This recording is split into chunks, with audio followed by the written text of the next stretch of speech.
Le message du jour avec le pasteur Mickey Hardy.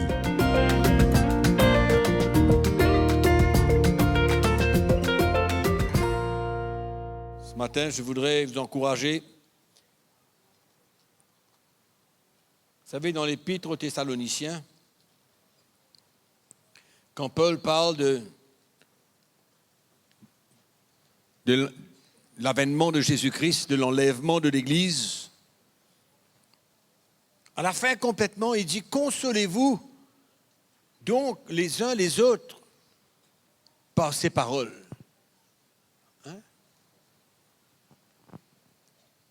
L'avènement de Jésus, le retour de Christ, doit être un encouragement pour nous tous les jours. Tous les jours. Jésus a parlé de son avènement. Même l'apôtre Paul, quand il parle aux Philippiens, ça fait longtemps qu'il a écrit cette lettre. Ce n'est pas juste dernièrement. Il dit, le retour du Seigneur est proche. L'apôtre Paul dit, le retour du Seigneur est proche. La parole de Dieu nous dit, un jour est comme 1000 ans, et 1000 ans c'est comme un jour pour le Seigneur.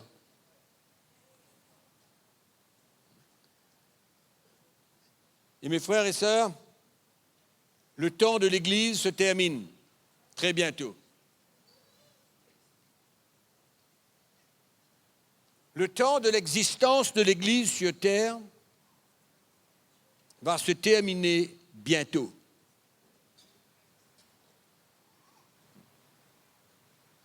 Et il nous faut prendre conscience de cela pour notre vie aujourd'hui et tous les jours. Il nous faut prendre conscience de cela.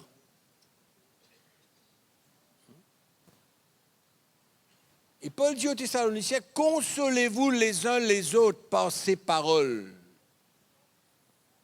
En d'autres mots, l'attente de Jésus, le retour de Jésus, l'avènement de Jésus doit toujours nous encourager.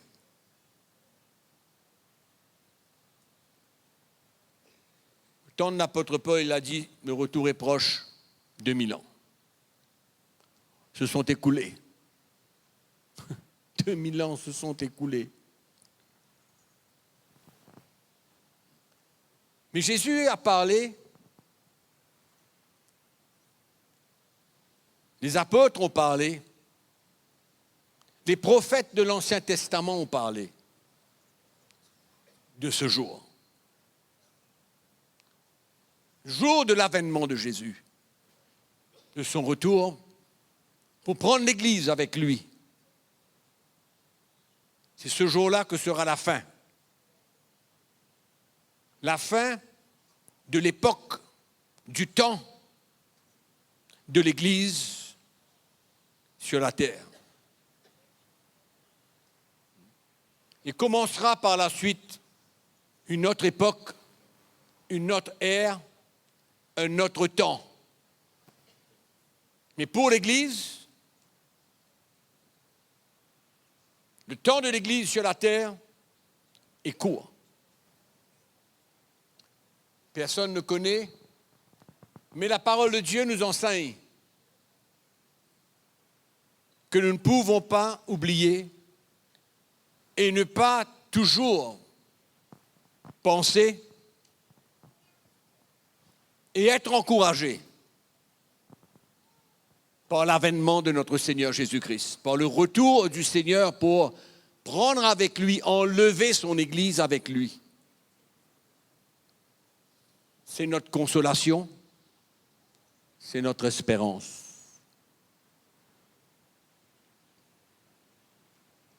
Et pour cette bonne raison, il ne faudrait pas qu'aucun d'entre nous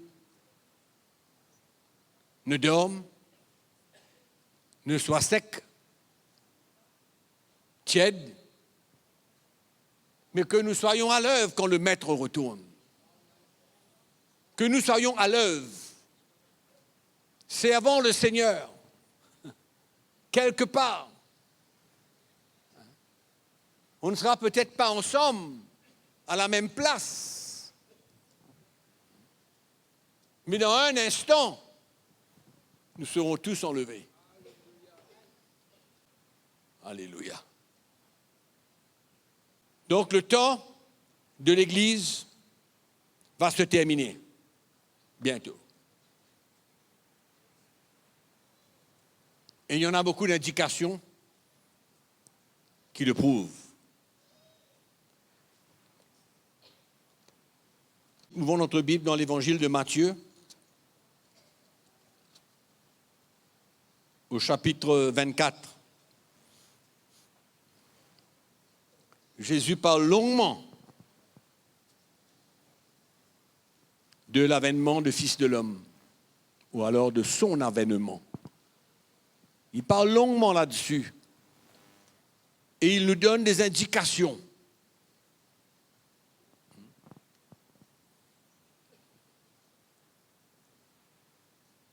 Du moment, du temps, à l'époque où ce jour viendra. Et au verset 3, ses disciples lui posèrent une question. Il s'assit sur la montagne des Oliviers et les disciples vinrent en particulier lui poser cette question. Dis-nous, quand cela arrivera-t-il et quel sera le signe de ton avènement et de la fin du monde? Et là, tout ce chapitre 24 en entier, qui est très long, Jésus va énumérer tous les signes pour nous montrer l'époque, le moment, le temps où ce jour viendra. Et je vais vous citer juste quelques phrases de Jésus, afin que nous soyons non seulement encouragés, mais avertis. Encouragés pour continuer la course, en attendant ce jour, avertis aussi que nous ne pouvons pas dormir. Qu'il n'y a pas de temps pour dormir aujourd'hui. C'est-à-dire de ne pas être concerné par le royaume de Dieu, par l'avancement de l'Église, par la propagation de l'Évangile, par le salut des âmes, par la délivrance des hommes et par notre propre vie. Tout cela, c'est pour nous avertir et nous encourager. Nous passons par des moments très difficiles dans la vie souvent, de différentes manières. La Bible parle de ça comme étant des épreuves, l'épreuve de notre foi. Et si seulement on pourrait, pendant ces moments de découragement peut-être, de souffrance, de difficulté, juste nous rappeler que le jour de l'avènement du Seigneur est proche. Son retour est proche. Ce jour de l'enlèvement est proche. Cela nous encouragera à persévérer, à continuer, à accepter les épreuves de la vie et ne pas se décourager, mais d'accepter avec joie et de toujours se rappeler que ce jour est proche. Quelle espérance extraordinaire que nous avons.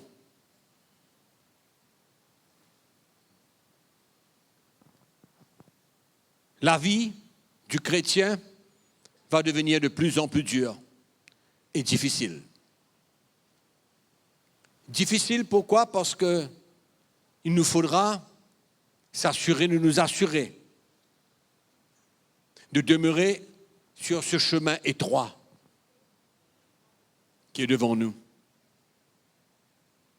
Si quelqu'un ne marche pas sur ce chemin étroit,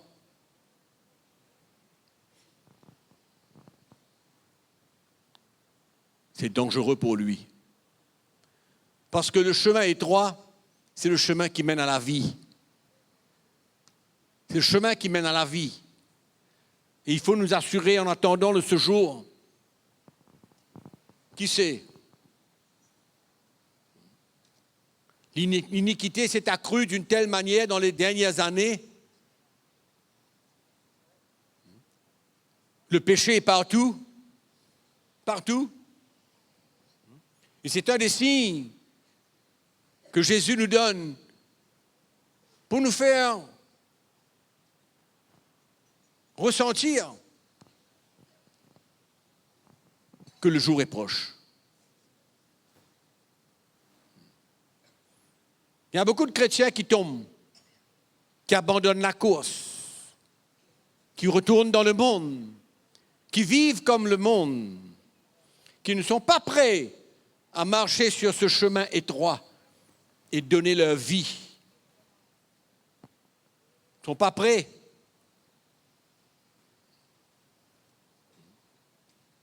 Moi, je ne voudrais pas me trouver sur un autre chemin que ce chemin étroit. Bien que ça pourrait être difficile, mais c'est le chemin qui mène à la vie. C'est le chemin qui me donne de l'espérance. C'est sur ce chemin que j'ai la foi. Je demeure dans la foi, dans mon Dieu, qui saura être avec moi, me relever, m'encourager. Et ces paroles de Paul dans l'Épître aux Thessaloniciens doivent nous interpeller et en même temps nous encourager, nous consoler.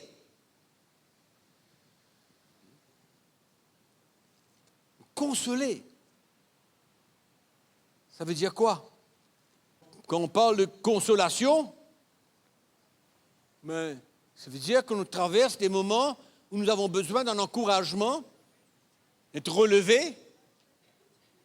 Et Paul se sert du jour de l'avènement, de cet événement, pour nous dire que dans les moments difficiles, consolez-vous par cet événement qui va se passer un jour et qui est proche. Proche parce qu'il y a des indications qui nous montrent que c'est proche. Il y a des indications claires qui nous montrent que ce jour est proche. Donc, d'autant plus que la vie devient difficile et que les épreuves vont devenir de plus en plus éprouvantes. Et en même temps, on ressent que le jour arrive, que ce n'est pas loin. On se trouve dans la fournaise ardente. Mais en même temps, on sait que le jour est proche. Peut-être si on vivait il y a 200 ans de cela, il n'y aurait pas eu autant d'indications pour nous montrer que le jour est proche, que le jour de l'avènement est proche. Il n'y aurait peut-être pas eu autant d'indications qu'il y a maintenant. L'Église était en paix. Quand je dis l'Église était en paix, l'Église était bien. Il y avait des vrais serviteurs de Dieu. Il n'y avait pas autant de faux qu'il y a maintenant. Il n'y avait pas autant de séducteurs qu'il y en a maintenant. Il n'y avait pas autant de péchés, d'iniquités qu'il y a maintenant. Il y avait peut-être aussi, pour l'Église, pas autant d'épreuves qu'il y en a maintenant. Mais plus il y en a des épreuves, plus il y en a des indications que le temps est proche et que nous avons besoin de se servir de cela, de nous rappeler de cela pour persévérer et continuer. Pour persévérer et continuer. C'est un jour glorieux. C'est un jour que personne aujourd'hui, même les chrétiens, ne réalisent pas ce que ça va être, comment ça va être. On lit certaines choses dans la parole de Dieu, on a un petit peu une idée de ce qui va se passer. Quel jour glorieux! Quel jour extraordinaire! Et il est clair, certain, qu'il y a des gens parmi nous qui vivront ce moment encore vivants. Vous avez 15 ans, 20 ans, 25 ans? C'est à moins que vous mourrez jeune, très très jeune. C'est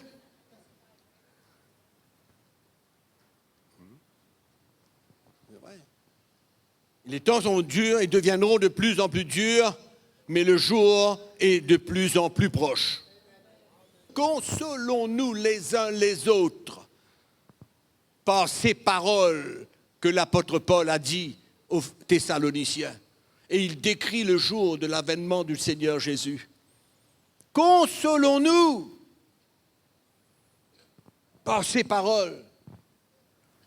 Tu es dans le feu, tu traverses des moments de persécution que tu n'as jamais peut-être vécu avant. Les épreuves sont de plus en plus dures. Mais consolons-nous les uns les autres, car le jour est de plus en plus proche. Alléluia. Le jour est proche. Matthieu 24, verset 7. Une nation s'élèvera contre une nation, et un royaume contre un royaume, et il y aura en divers lieux des famines, des tremblements de terre. C'est un élément, une indication. Ce sont des choses qui arrivent avant l'avènement de Jésus.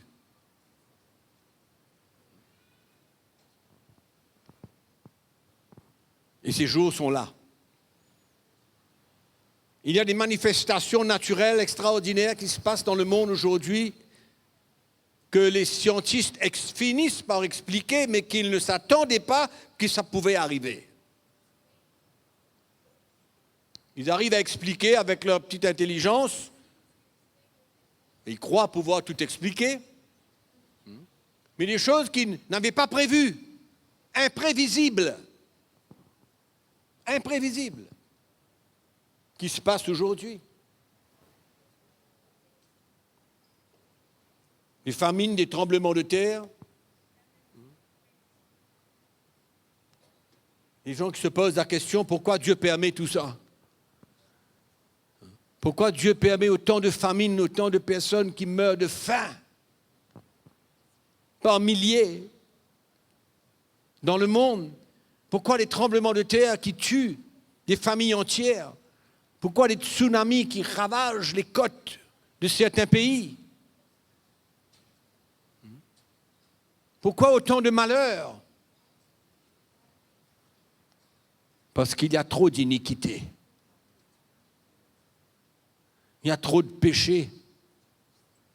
Et tout ça, c'est dans le calendrier de Dieu. Pour préparer le jour de son avènement. Pour préparer le jour de son avènement.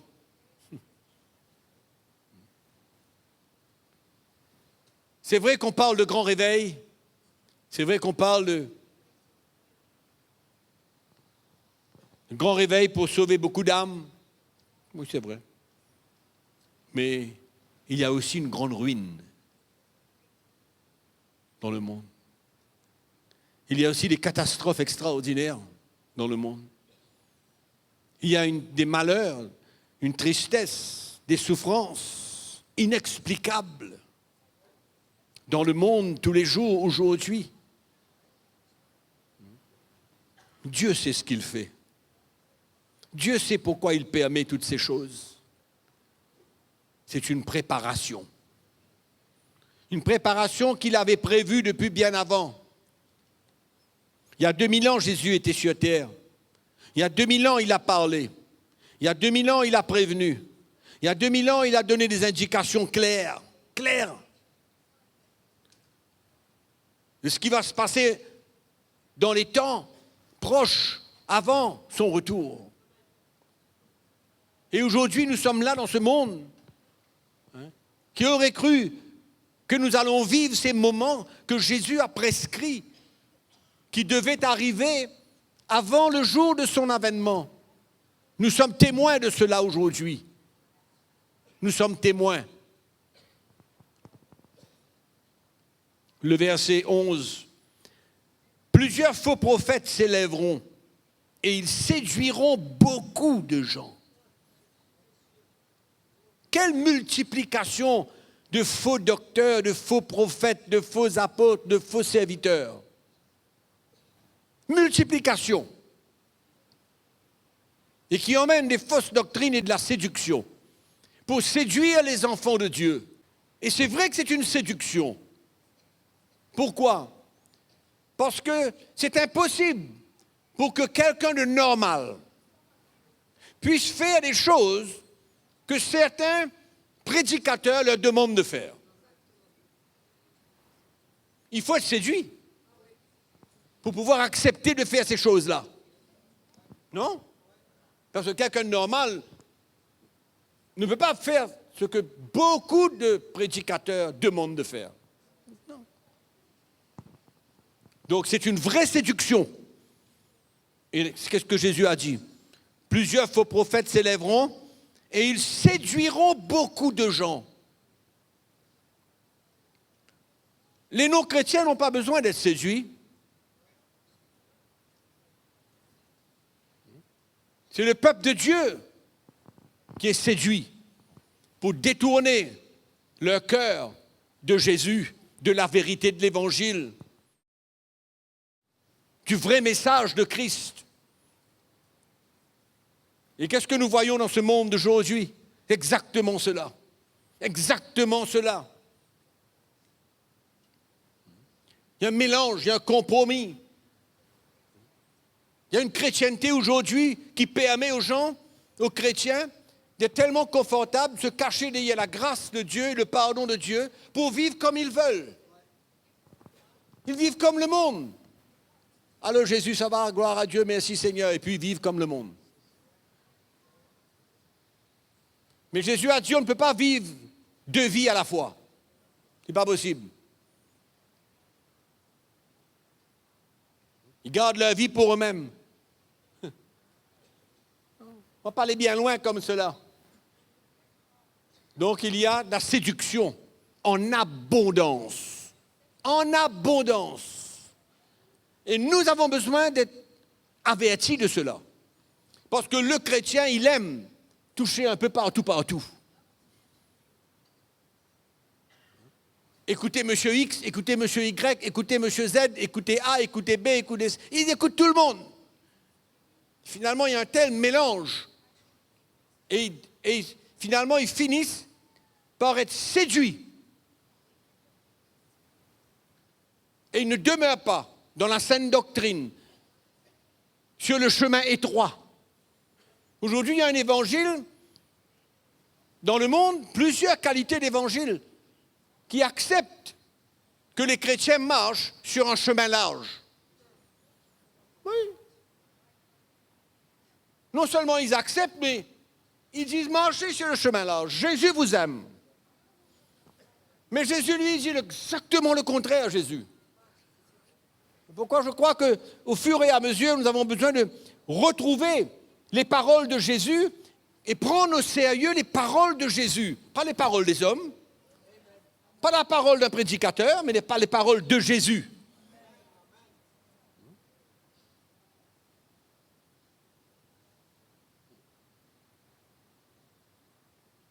Il faut bien être séduit pour qu'un prédicateur arrive à dire aux chrétiens, ah ben, nous allons servir le Seigneur, louer le Seigneur, adorer le Seigneur en buvant de la bière.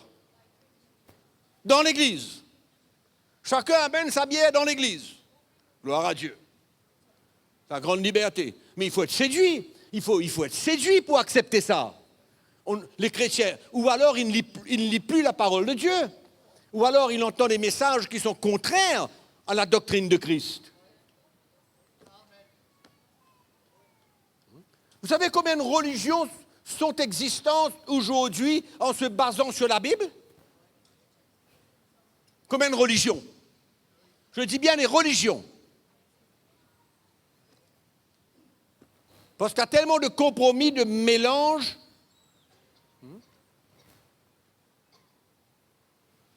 dans l'Église. OK. Le verset 12. Et parce que l'iniquité se sera accrue. Ça veut dire va se multiplier. Hein? Va progresser. Et c'est parce qu'on voit. Hein? Et quelquefois, on s'assied, on parle un petit peu de ce qui se passe dans le monde et on se dit, mais quoi encore? Comment est-ce que ça va s'aggraver encore? Est-ce que ça peut vraiment s'empirer? Oui, ça va s'empirer encore. Ça va s'empirer encore. Ce que nos yeux n'ont pas encore vu, on va voir. Ce que nos oreilles n'ont pas encore entendu, on va entendre. Et nous, les chrétiens, nous sommes tellement protégés, nous, que souvent, on ne sait pas ce qui se passe ailleurs. On ne réalise pas ce qui se passe ailleurs. On vit dans notre petite île et déjà, l'iniquité s'est accrue. Déjà, le péché est partout, mais ce que nous connaissons, ce n'est pas grand-chose vis-à-vis du péché qui existe dans le monde. Hein? Rien à voir. Et nous savons tous que l'île Maurice, nous sommes en arrière. Nous sommes en arrière dans tout. Tout. On connaît les choses après. On est en retard. Donc, ça va venir. Ce qui est caché pour nous aujourd'hui et qui est dans la lumière ailleurs va devenir dans la lumière pour nous. C'est pourquoi nous avons besoin de bien nous affermir et de s'assurer qu'on est en une bonne fondation et qu'on demeure sur ce chemin étroit et qu'on ne va pas aller ailleurs.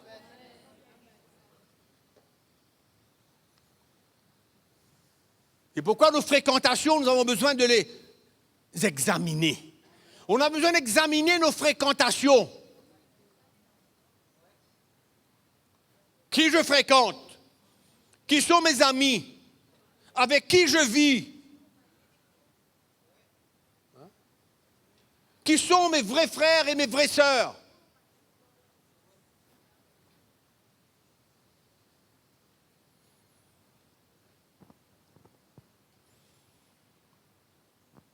L'amour du plus grand nombre se refroidira. Oh là là, quelle tristesse. L'amour du plus grand nombre se refroidira. Mais celui qui persévérera jusqu'à la fin sera sauvé. Alléluia. Amen. Oui. Et ce sont ces choses qui sont réelles aujourd'hui, mes frères et sœurs. Réelles. C'est une réalité. Hein? Nous, dans notre petite île Maurice, ici, hein? Allons dire qu'on est en train de marcher sur un chemin, hein? Et on va à droite, un chrétien qui est à terre. On va à gauche, il y a un autre qui est à terre. On va à droite, il y a un autre qui est écrasé. Hein? Finissent pas la course. Refroidi complètement. On va lire le verset 24. Encore une fois, l'accent est mis sur les faux. Car il s'élèvera de faux Christ et de faux prophètes. Ils feront de grands prodiges et des miracles, au point de séduire, s'il était possible, même les élus. On fait des grands miracles. Des grands prodiges, ils vont faire. Mais ils sont faux.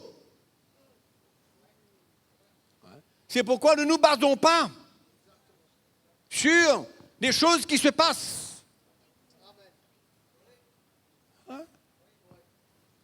Oui. Mes frères et sœurs, Dieu n'est pas dans tout. Jésus n'est pas dans tout. Non. Il y en a des faux qui vont faire des grands miracles et des grands prodiges. Dieu est avec nous. Dieu est avec nous. Regardez, Dieu est avec nous. Oui, c'est ça qu'ils vont dire. Grande séduction, et des millions de chrétiens vont être pris au piège. Ouais. Pourquoi? Parce que beaucoup ne cherchent pas la piété, la sainteté, mais ils cherchent une bénédiction de Dieu. Et ils vont courir vers les faux. Tout ça, c'est prédit d'avance. Et c'est exactement ce qu'on voit aujourd'hui.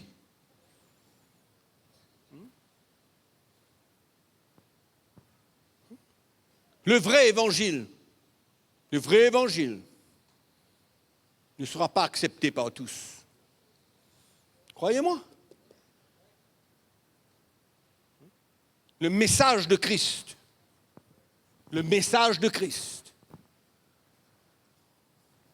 n'est pas un message très attirant. Parce que ça demande une vie. Ça demande le don de sa vie. Ça demande une séparation. Oui ou non? Ça demande une mort. Ça, c'est le message de Christ.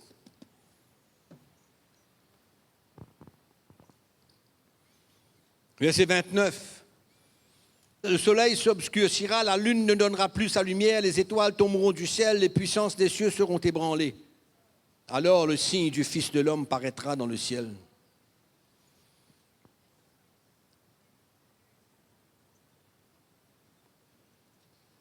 Verset 31. Il enverra ses anges avec la trompette retentissante. Ils rassembleront ses élus des quatre vents, d'une extrémité des cieux à l'autre. Instruisez-vous par une comparaison tirée du figuier. Dès que ses branches deviennent tendres et que les feuilles poussent, vous savez que l'été est proche. De même, quand vous verrez toutes ces choses, sachez que le Fils de l'homme est proche à la porte. Cette génération ne passera point que tout cela n'arrive. Cette génération ne passera pas jusqu'à que toutes ces choses arrivent. Il parle de quelle génération? Il parle de la génération qui sera témoin de toutes ces choses. En d'autres mots, ça va durer pas plus longtemps que le temps d'une génération. Ça ne va pas durer plus longtemps que le temps d'une génération. Tout ce qu'on est en train de décrire là. Je ne parle pas d'une petite guerre entre deux personnes. Non. Je suis en train de parler des guerres entre nations, etc. Il y a de la guerre tous les jours. Tous les jours, il y a de la guerre.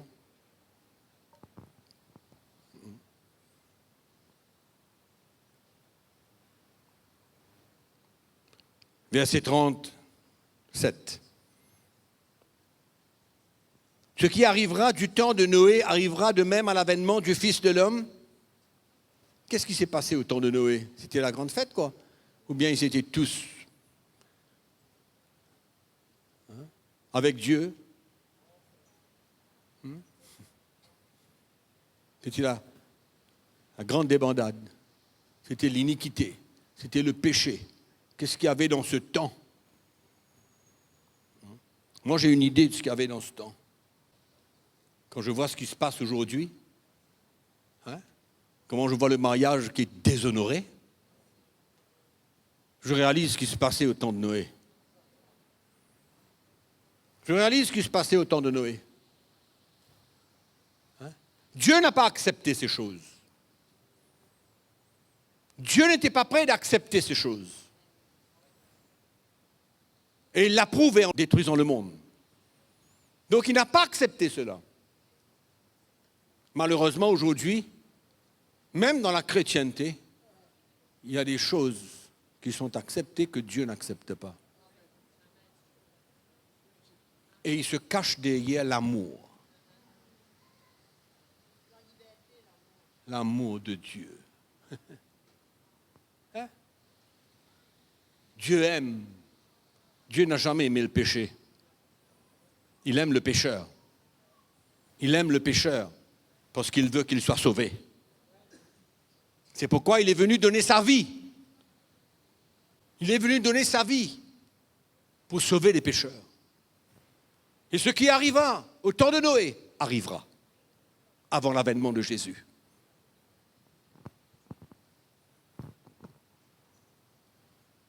Comment se mêler à toutes ces choses?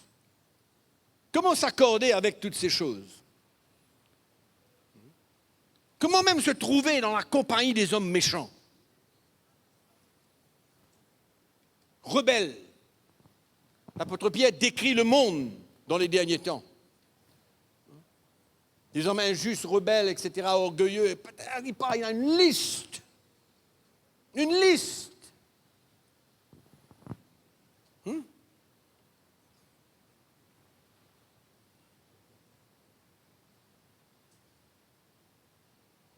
Le chemin étroit, c'est se positionner. Le chemin étroit, c'est ne pas avoir peur de dire ce que Dieu dit.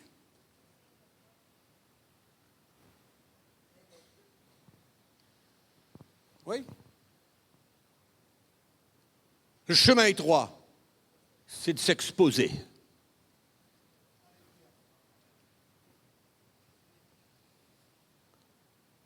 Vous savez ce que Paul dit dans l'Épître aux Galates, chapitre 1er?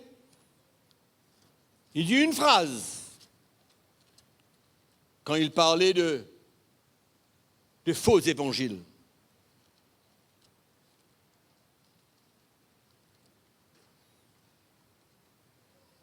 Il dit, si je plaisais encore aux hommes, je ne serais pas un serviteur de Christ. Parce que Paul dit, le verset 10. Il dit, est-ce que je cherche à plaire aux hommes? Hein? Est-ce que je cherche à plaire aux hommes? Si je plaisais aux hommes, je ne serais pas un serviteur de Christ. Je ne serais pas un serviteur de Christ.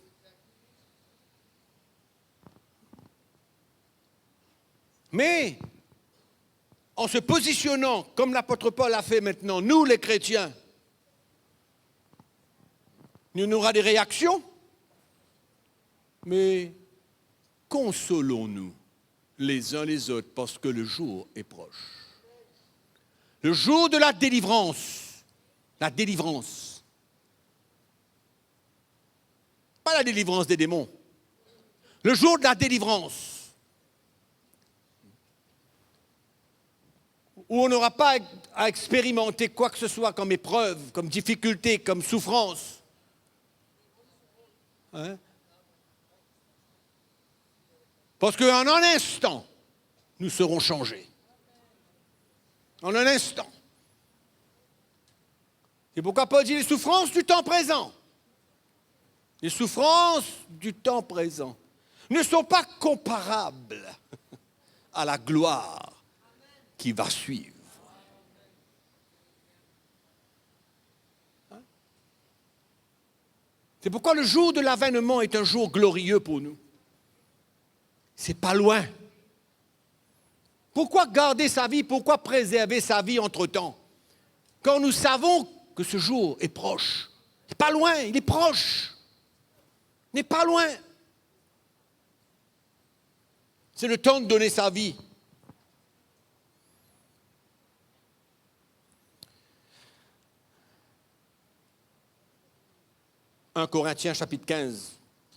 1 Corinthiens chapitre 15, nous allons lire le verset 54. « Lorsque ce corps corruptible aura revêtu l'incorruptibilité, et que ce corps mortel sera revêtu l'immortalité, alors s'accomplira la parole qui est écrite. La mort a été engloutie dans la victoire.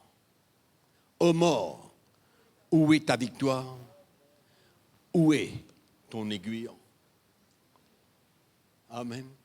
La mort est la dernière chose qui aura besoin d'être vaincue. Car Christ a tout vaincu jusqu'à l'heure.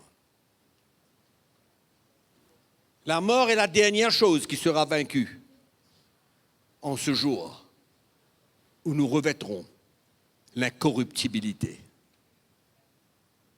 où la mort ne pourra plus nous toucher. C'est pourquoi il est écrit, ô mort, où est ta victoire? Où est ton aiguillon? Terminé.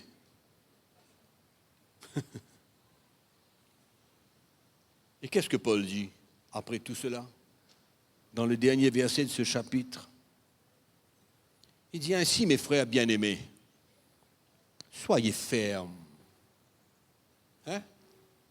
Soyez fermes, inébranlables, travaillant de mieux en mieux à l'œuvre du Seigneur. Travaillant de mieux en mieux à l'œuvre du Seigneur. Demeurez fermes, inébranlables, sachant que votre travail ne sera pas vain dans le Seigneur. Alléluia. Amen. Quelle grâce, mes frères, quelle promesse, quelle espérance que nous avons. Et que ce monde qui est en train de périr vit sans futur, sans espérance, sans connaître l'avenir.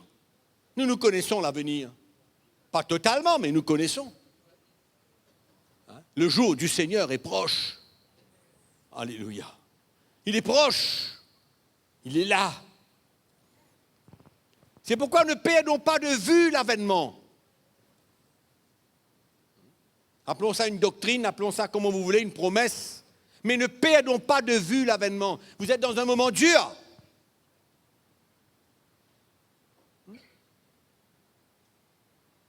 Acceptez-le.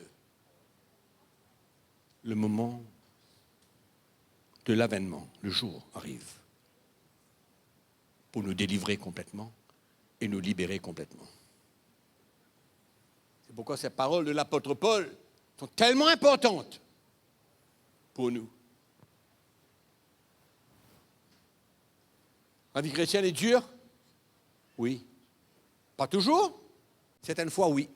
C'est dur. C'est un but. Il y a une raison.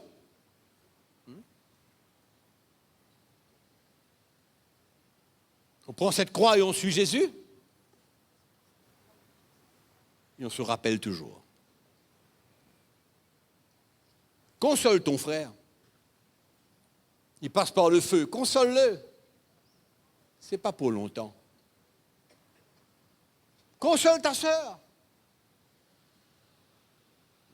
Le retour de Jésus est proche.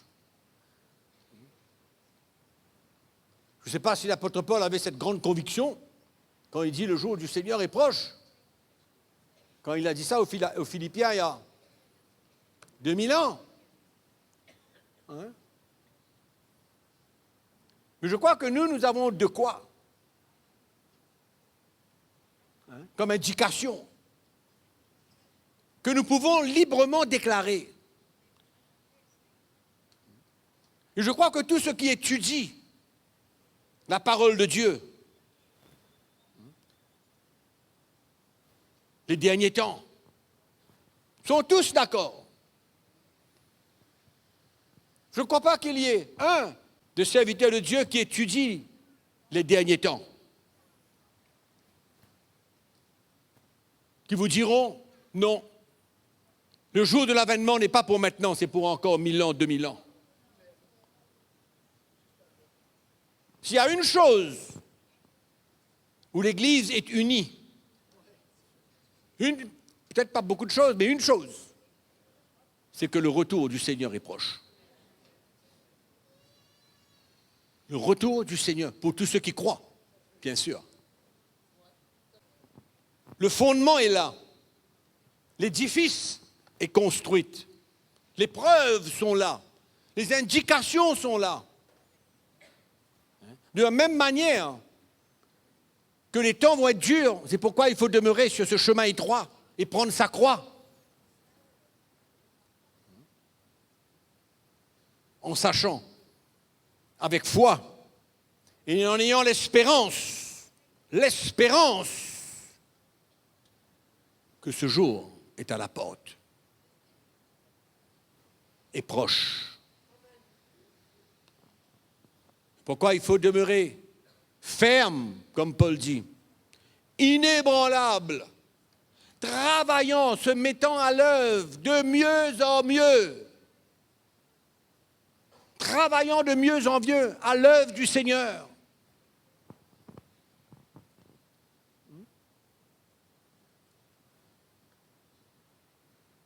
Et quand on sert le Seigneur, quand on travaille à l'œuvre du Seigneur, nos vies sont construites. Oui. Nous sommes encouragés. Un témoignage tout à l'heure d'une visite à l'hôpital, c'est de servir Dieu. C'est de servir le Seigneur. Qu'est-ce que ça a fait dans le cœur de notre frère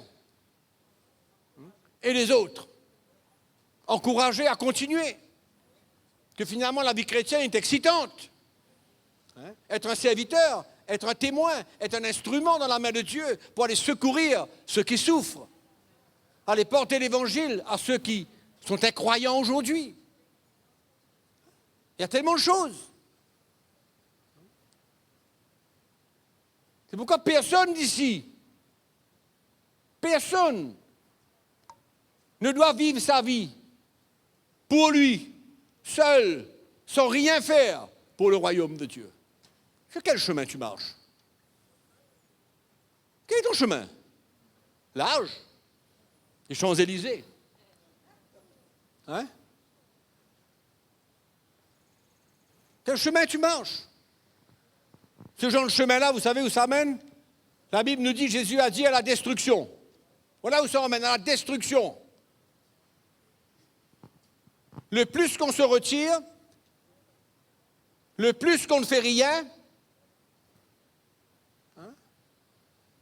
le plus qu'on s'éloigne, le plus qu'on est seul, le plus c'est dangereux. C'est là où l'ennemi a tout le temps possible de nous parler, de nous visiter dans nos pensées.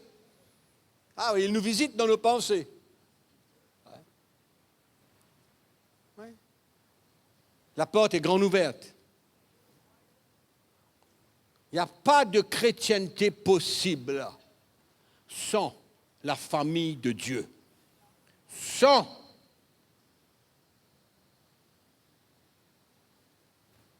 se donner, sans servir, sans travailler pour l'œuvre du Seigneur. Personne ne doit rester inactif là. Personne. Tu n'es pas prédicateur de l'Évangile, mais tu as 2 pieds. Non? C'est tout ce qu'il faut. Si tu n'as pas 2 pieds, tu as une chaise. Tu as 2 pieds, 2 jambes, et tu vas quelque part. Une bouche. Tu parles, tu vas quelque part. Et il y a des gens qui sont en chaise roulante qui vont. Parce qu'ils sont zélés pour Jésus. Parce qu'ils veulent travailler pour Jésus. Parce qu'il n'y a pas d'autre but pour eux de vivre que de vivre pour lui. Comme Paul dit, nous ne vivons pas pour nous-mêmes, mais pour celui qui est ressuscité des morts. Pour lui que nous vivons. Personne n'a le droit de rester sans rien faire pour l'œuvre de Dieu. On peut faire beaucoup de choses, mais rien pour Dieu. Et quand on ne fait rien pour Dieu, c'est comme ça qu'on devient juge, critique. Non, on voit beaucoup de choses là. C'est comme si c'est nous-mêmes qui connaissons tout. Finalement, on ne connaît rien. Tu deviens l'instrument de l'ennemi. Alléluia. Malheureux, hein? C'est malheureux. Mais celui qui est à l'œuvre, celui qui travaille de mieux en mieux, de plus en plus, à l'œuvre du Seigneur, il se fortifie, il est encouragé. Quand il passe par des moments difficiles, il y a le frère, il y a la sœur, et puis ils se consolent les uns les autres par ces paroles. Jésus vient, son retour est proche. Continue mon frère, travaille pour Jésus. Ne te laisse pas décourager, le jour est proche, le jour arrive. Amen. Donc, personne ici ne doit être inactif. Personne ne doit vivre sa vie sans rien faire pour le royaume de Dieu. Dangereux, c'est très, très, très dangereux. Ce n'est pas suffisant le dimanche matin. Dimanche matin, c'est rien. C'est une parcelle. Hein? Rien. À l'œuvre. Cherche. Approche-toi. Pour faire l'œuvre de Dieu.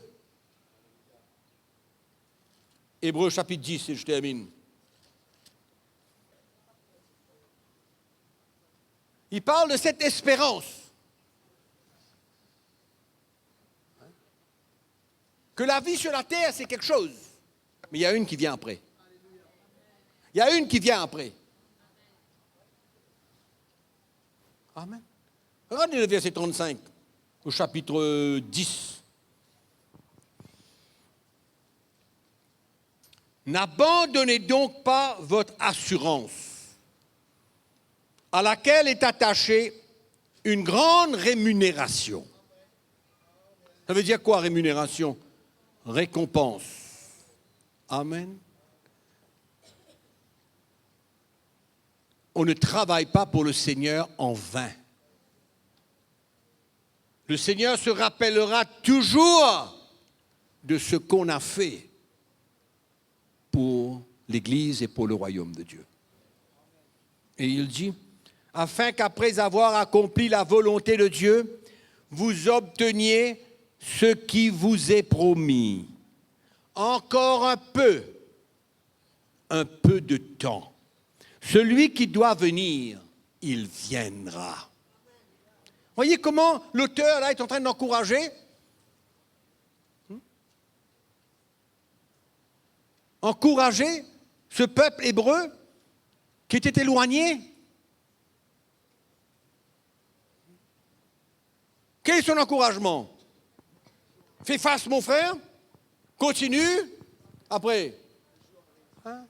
Beaucoup de choses on peut encourager. Prie, lis ta Bible. Tout ça on peut encourager. Mais l'apôtre Paul, l'auteur, qu'est-ce qu'il dit là? Il dit quoi? Qu'est-ce qui va encourager ces Hébreux-là? Qu'est-ce qui va les ramener sur la route là? Regardez ce qu'il dit.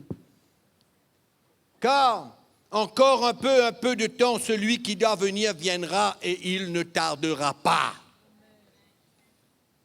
Avec cette promesse, il veut gagner le cœur des Hébreux pour revenir à Christ et redonner leur vie, leur engagement, leur zèle pour Christ et le royaume de Dieu. Il ne tardera pas. Mon juste vivra par la foi, mais s'il se retire, mon âme ne prend pas plaisir en lui. Nous ne sommes pas de ceux qui se retirent pour se perdre. Mes frères et sœurs, nous ne sommes pas de ceux qui se retirent, qui vont dormir, qui ne font rien, qui n'aident personne, qui n'encouragent personne, qui ne se déplacent pas pour rien faire, ne se mettent jamais à l'œuvre pour le Seigneur. Nous ne sommes pas de ceux-là, non, qui se retirent pour se perdre, mais de ceux qui ont la foi pour sauver leur âme. Alléluia. La foi pour sauver leur âme. L'espérance de la gloire céleste. Alléluia. Amen. Il vient. Il est en route. Il se prépare. Les choses se mettent en place. Le monde est bousculé. L'Église est secouée. Le message est attaqué. L'Évangile est opposé. Des faux prophètes s'élèvent de plus en plus. Amen. De plus en plus de tremblements de terre, de famines, de tsunamis, alléluia, etc. Tout est là, tout est mis en place, tout arrive. Le Seigneur est à l'œuvre. Amen. Il retourne bientôt. Le temps de l'Église va se terminer bientôt. Amen. Et une autre époque va commencer dans la gloire. Amen. Amen. Consolez-vous les uns les autres par ces paroles. Amen. Mettons-nous debout. On va prier le Seigneur. Merci de nous avoir suivis. À bientôt.